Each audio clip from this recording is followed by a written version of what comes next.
Nashville Public Radio serves Middle Tennessee in many ways every day, including through this podcast.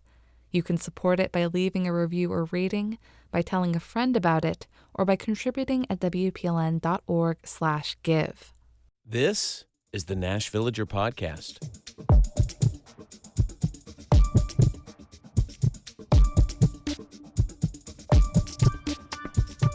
It's February 13th, 2026, Friday the 13th. There's a hill above my house that I like to walk up with my dog, Ranger. Even in the ice 2 weeks ago, I'd trek up the ridge where you've got a pretty good view of downtown. It was incredible just how much of the city was in the dark, and night after night, that darkness sort of shrank until it was gone completely. It is hard to imagine a time before electricity, which was one of the reasons it was so hard to go so long without it. But in the early days, it wasn't electricity that gave us light. It was gas. The Nashville Gas Light Company lit its first street lamp on this date in 1851.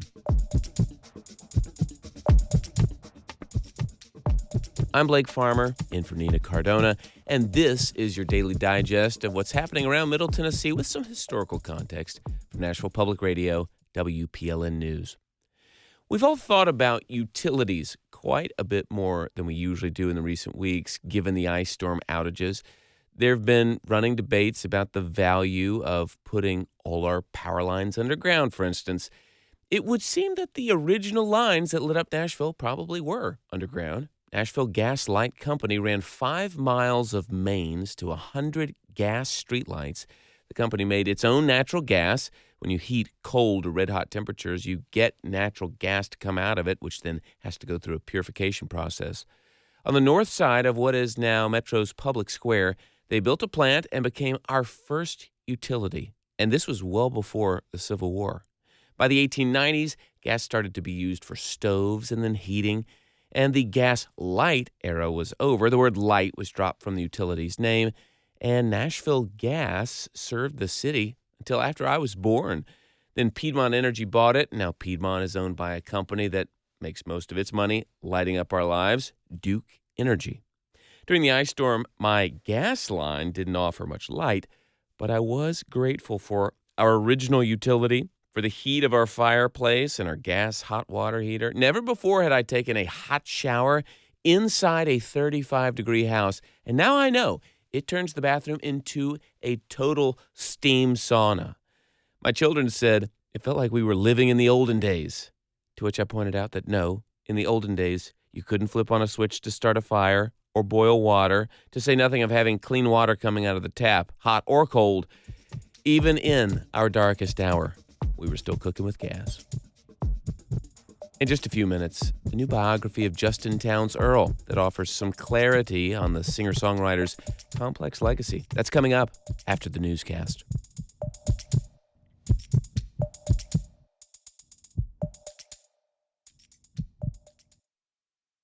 At WPLN, we tell stories about honoring our families. If he become a monk, that means that mom and dad will go to heaven when they pass away. And preserving memories. I never heard of a Rosenwald school. Nobody never told me that's where I went.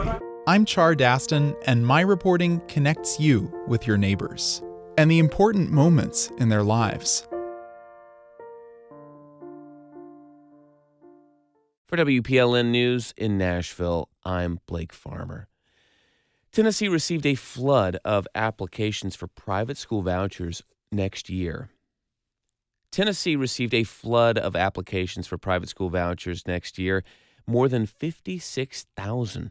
In a release, the State Department of Education says 1 in 3 of those applicants is a current voucher student applying to participate again next year. The rest are new. Around 17,000 students applied for prioritized scholarships based on their income. The state gives first priority to returning students, then to those whose families live at or below the poverty line, and next to families making up to 300% of the poverty level. Tennessee's Universal Voucher Program, which is in its inaugural year now, currently has 20,000 slots. Governor Bill Lee aims to double that capacity this legislative session. Critics say the program siphons money away from Tennessee's under-resourced public schools with little transparency. The Tennessee Supreme Court heard arguments in two city versus state cases yesterday. Both have to do with laws passed by the legislature in 2023. As WPLN's Cynthia Abrams reports, Metro argues Nashville's being unfairly targeted. The two laws are different. One would reduce the size of the Metro Council from 40 members to 20. The other would change the makeup of the Airport Authority Board. But Metro's argument against both is largely the same. The common thread in all of those laws is the chipping away of local sovereignty through crafty drafting. That's Allison Bussell, one of Metro's lawyers. Metro Nashville has the only council in the state with more than 20 members. And in the airport case, the law specifically names the Metro Nashville Airport Authority. The state is arguing that these laws could theoretically apply to other local governments. Here's attorney Madeline Clark speaking on the Metro Council case. The act applies the same size limitation to Metro Nashville that it applies to every other metropolitan council and municipal governing body in the state. Nashville Democratic Senator Jeff Yarbrough attended the hearings. He asserts that the legislature's Republican supermajority did single out Nashville. We know there's been targeting. It's been obvious targeting, and I think that we're going to continue seeing legislation that targets Metro Nashville. The Supreme Court's ruling could take months. In the Metro Council case, the decision will have an impact on the 2027 election. Cynthia Abrams, WPLN News. Hundreds of thousands of Nashvillians lost power when Winter Storm Fern decimated trees and power lines. And for people who rely on electricity for life-sustaining medical treatments, the stakes were even higher. That's why Nashville Electric Service manages a critical care list. Customers in need can enroll and get priority status. But during Winter Storm Fern, customers say that didn't work as planned. Elisa Hill is the mother of a medically fragile 8-year-old. Her daughter relies on electricity for oxygen, medical feeds, and sometimes ventilation. We enrolled in the critical referral program because we were told it existed to identify and protect family like ours during emergencies. Yet this catastrophic outage, we learned that this designation provided no prioritization at all. Hill spoke at a Metro Council meeting to evaluate NES's response.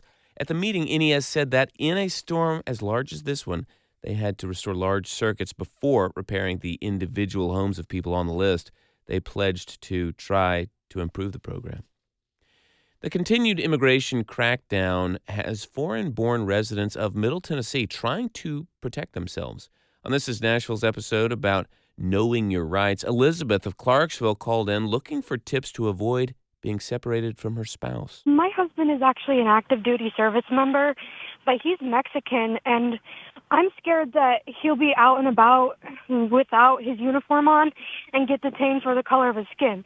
So much so that I'm making him wear his uniform as we go to the airport this weekend because I don't want to risk anything like that happening. An attorney with Tennessee Justice for Our Neighbors recommended that anyone with similar concerns of profiling always carry their passport. But she also recommended making a plan if they somehow get detained. Tennessee emergency management officials and the National Weather Service want you to get ready now for spring severe weather. That's as many Tennesseans are still recovering from the winter storm. A release from TEMA notes back-to-back weather events can strain communities while the risks from severe weather are growing. Next week, marks Severe Weather Awareness Week. Key parts include knowing your safe place, like a basement in a room or an emergency supply kit, ready with things like food, water, flashlights, batteries, etc., and a weather radio. You'll find more news anytime at WPLN.org.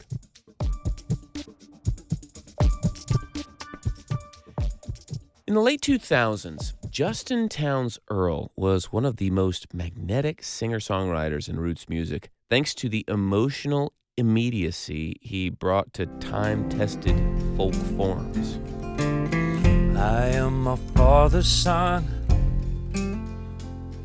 I've never known when to shut up. But in 2020, he died of a fentanyl overdose in Nashville, the same place his life and musical journey began.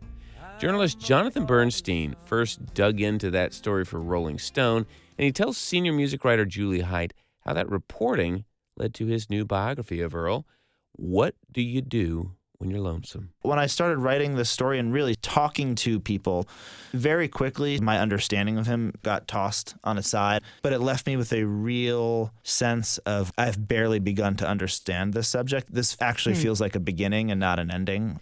You know, a lot of celebrated music books have been written without seeking the subject's permission, so why was it important to you to write an authorized biography of Justin Townes Earle, and what difference did it make that you took that approach? The estate of Justin's, which is his widow, Jen Marie Earle, cooperated with this biography and agreed to be interviewed extensively.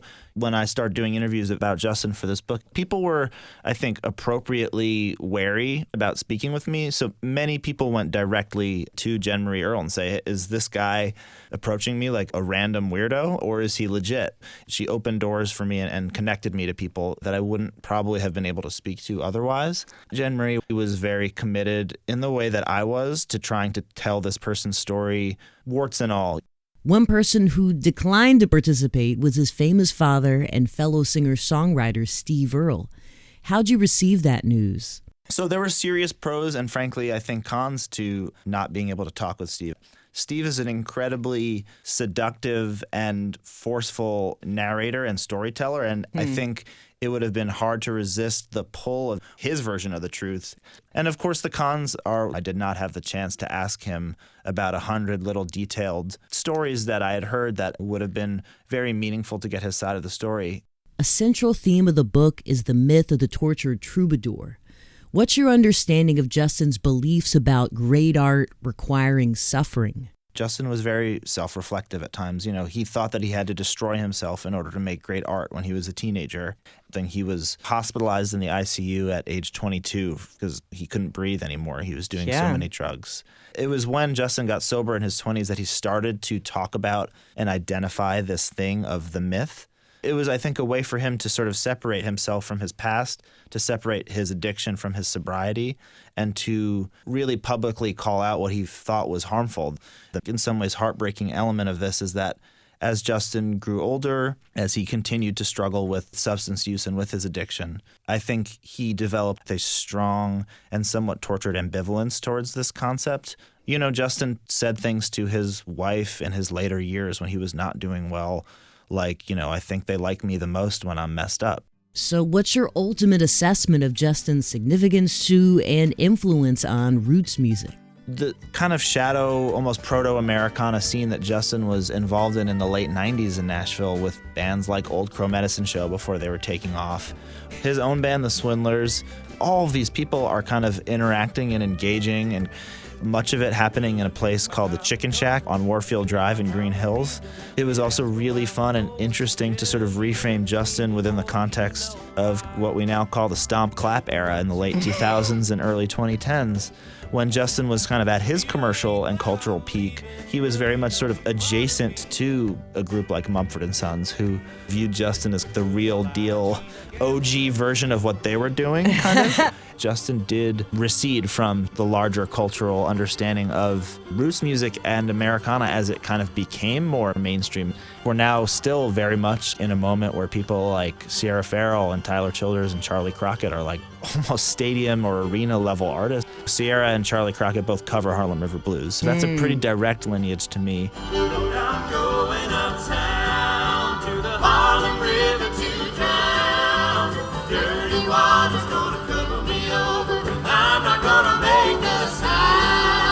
So I think that Justin really never did become the singular stadium-selling star that I think some people thought he might become. But I do think that his career and his body of work ended up becoming hugely and quietly influential. Good, I'm going uptown to the Harlem River to drown. Dirty water gonna cover me over, and I'm not gonna make a sound. That was Jonathan Bernstein speaking with senior music writer Julie Height about his new biography, the late roots singer-songwriter Justin Townes Earle. We do this roundup of Nashville news every weekday. Please consider subscribing on your favorite podcasting app. And thanks so much to all of you who've left 5-star reviews, a thumbs up in your app of choice. That little bit of love really does tell all the algorithms that people should hear about us. And of course, everything at WPLN News is listener supported. You can make a donation at WPLN.org. And that's it for today. Thanks so much for listening. Let's make this day a good one. And we'll catch you back up next week.